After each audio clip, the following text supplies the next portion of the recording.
Maka salah satu cara mengatasinya adalah dengan mengadopsi seorang anak sebagai pancingan. Papa, semalam aku melihat Nadia memperhatikan kita tertidur.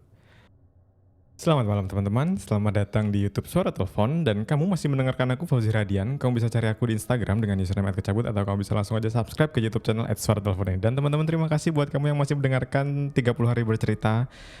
Aku kemarin dapat saran dari seorang teman, kayaknya harus ada yang dirubah deh dari thumbnail 30 hari bercerita supaya orang-orang tuh mau ngeklik gitu video ini. Gimana menurut kamu teman-teman? Terima kasih juga buat kamu yang sudah membantu aku dengan cara share atau likes atau bahkan komentar dan subscribe di YouTube ini.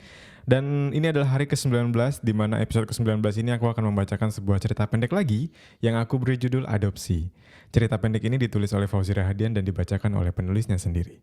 Adopsi.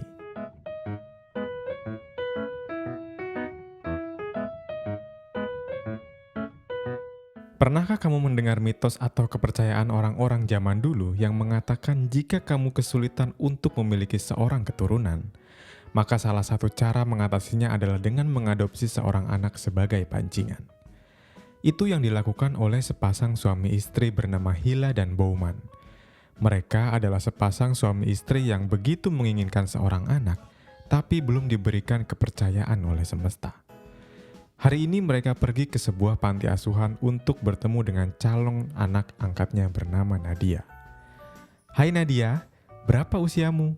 tanya Hila kepada Nadia. "Aku 6 tahun." Sambil bermain sepeda roda 3, Nadia menjawab pertanyaan Hila.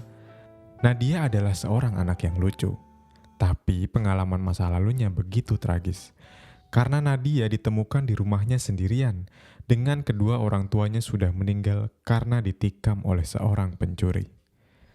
"Papa, semoga anak kita nanti seperti Nadia ya," jawab Hila kepada Bowman sambil melihat Nadia dari kejauhan. Sesampainya di rumah, Hila dan Bowman hanya mengamati Nadia dari kejauhan, membiarkannya bermain untuk beradaptasi dengan rumah barunya. Nadia adalah anak perempuan yang manis, memiliki perawakan yang kecil dengan kulit putih, mata biru, dan rambut hitam kecoklatan, menjadikan gadis kecil ini terlihat lucu dengan kelakuan-kelakuan menggemaskannya.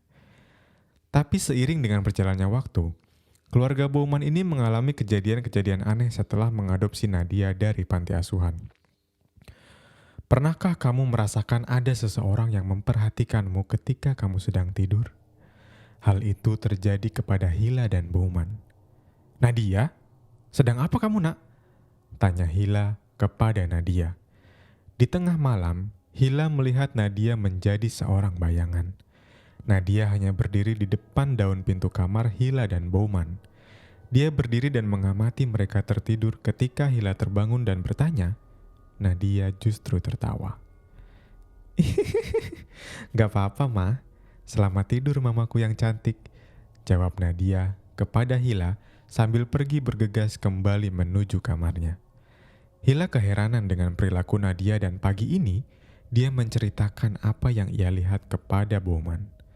"Papa, semalam aku melihat Nadia memperhatikan kita tertidur." Hila membuka perbincangan dengan Bowman. "Mungkin dia punya gangguan tidur sambil berjalan, Ma. Kita pasang kamera aja ya buat awasin dia. Aku takut dia kenapa-napa." Bowman menjawab pertanyaan Hila dengan meyakinkan dan memberi sebuah solusi. Solusi yang masuk akal.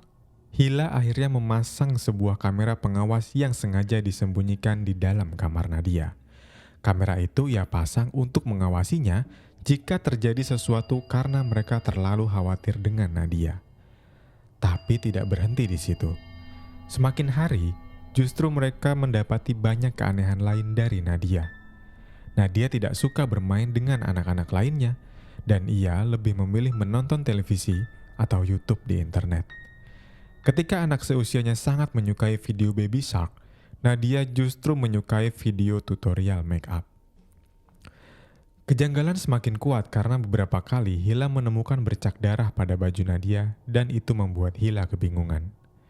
Ketakutan itu membuat Hila dan Bowman memutuskan untuk membawa Nadia mengunjungi psikiater. "Nadia, kenapa kamu suka berjalan ketika tidur? Apakah kamu memikirkan sesuatu di malam hari?" tanya psikiater itu kepada Nadia. Aku selalu terbayang ayah dan ibuku dulu. Mereka mati karena ditikam. Ketika aku melihat ayah dan ibu sekarang, aku teringat mereka, jawab Nadia kepada psikiater itu. Hanya pertanyaan itu yang ia jawab, sedangkan pertanyaan lain dia balas dengan senyuman. Karena kesulitan dalam berkomunikasi, psikiater ini akhirnya memutuskan untuk mengobservasi tubuh Nadia menggunakan sebuah alat yang bisa memindai dari otak hingga seluruh jaringan di tubuh Nadia. Bu Hila, terima kasih sudah berkunjung ke sini. Hasil tes dari Nadia akan kami kirimkan ke email karena harus menunggu beberapa hari untuk diproses ya Bu, jawab psikiater itu kepada Hila dan Bauman. Mereka memutuskan untuk pulang dan menunggu hasil tes dari dokter tersebut. Tapi di malam harinya, justru psikiater itu menelpon Hila dengan kabar yang begitu mengejutkan. Bu Hila, maaf kami mengganggu malam-malam, tapi ada yang harus kami sampaikan.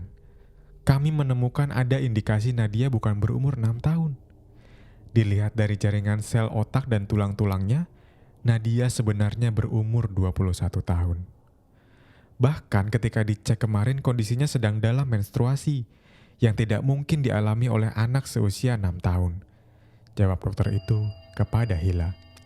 Hila begitu kaget, dan dia terdiam, tidak bisa berkata-kata. Bu Hila, penyakit ini biasa disebut dengan nama dwarfisme, ketika seorang manusia tidak tumbuh menjadi dewasa dan tubuhnya terus terlihat seperti anak kecil. Dan kami mendeteksi ada kerusakan pada sistem otaknya yang menyebabkan dia kadang-kadang kehilangan kesadaran. Dan itu cukup membahayakan. Mendengar jawaban dari psikiater tersebut, Hila dan Bauman langsung buru-buru untuk cek kamera pengawas yang dipasang pada kamar Nadia. Mereka memutar rekaman dari beberapa hari lalu sejak kamera itu terpasang. Dan mereka begitu terkejut ketika melihat Nadia yang membawa benda-benda tajam masuk ke dalam kamarnya. Mulai dari pisau dapur hingga gergaji yang ada di belakang rumah. Dan ketika mereka cek rekaman live pada malam itu, Nadia tidak ada di tempat. Dan ternyata dia sudah ada di depan daun pintu kamar Hila dan Bauman sambil membawa sesuatu yang ia sembunyikan di balik badan mungilnya. Nadia mengagetkan Hila dan Bauman yang sedang memandangi layar handphonenya, mencari di mana Nadia melalui kamera pengawas. Mama, Papa, lagi nyari aku. Kalian sudah tahu ya,